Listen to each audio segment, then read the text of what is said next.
आता बघूया टॉप 9 मोठ्या राजकीय बातम्या। अर्थ खात्यासह राज्य उत्पादन शुल्क खातं सुद्धा अजित पवार स्वतःकडेच ठेवणार असल्याची सूत्रांची माहिती। तर सहकार खातं मकरंद पाटलांना, महिला बाल कल्याण खातं हे आदिती तटकरे यांना, कृषी खातं दत्तामामा भरणे यांना, तर वैद्यकीय शिक्षण हे खातं हसन मुश्रीफांकडेच, अन्न आणि नागरी पुरवठा हे खातं धनंजय मुंडेंकडे राहणार, विश्वसनीय सूत्रांची माहिती। राष्ट्रवादीच्या वाट्याला जुनीच खाती जाण्याची शक्यता। अर्थ खातं, महिला बाल कल्याण, कृषी खातं हे दादांकडेच, तर सेनेकडचं राज्य उत्पादन शुल्क खातं हे राष्ट्रवादीला मिळणार असल्याची सूत्रांची माहिती। नाराज नाही मंत्रिपदावरून सुधीर मुनगंटीवारांचं वक्तव्य। राज्यभरातील कार्यकर्त्यांच्या भेटींमुळे कामकाजामध्ये सहभागी नसल्याचा मुनगंटीवारांचा दावा। तर मंत्री कुणाला करायचं याचा सर्वस्वी अधिकार हा मुख्यमंत्र्यांचा असतो, अशोक चव्हाण यांचं यावर उत्तर।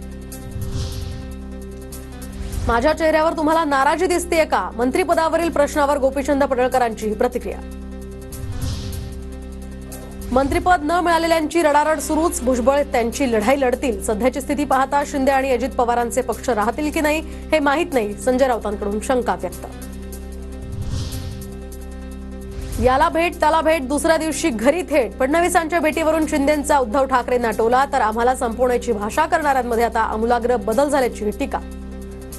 याला भेट त्याला भेट आणि डायरेक्ट दुसऱ्या दिवशी घरी थेट, अशी परंपरा आहे। एक आमूलाग्र बदल झालेला दिसतोय, चांगली गोष्ट आहे।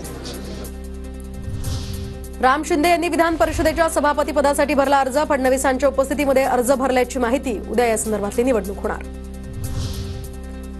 भाजपकडून विधानसभेतील मुख्य प्रतोदच्या नावाची घोषणा। आमदार रणधीर सावरकर भाजपचे विधानसभेतील मुख्य प्रतोद, तर याआधी आशिष शेलार यांनी भाजपच्या मुख्य प्रतोद पदाची सांभाळली जबाबदारी।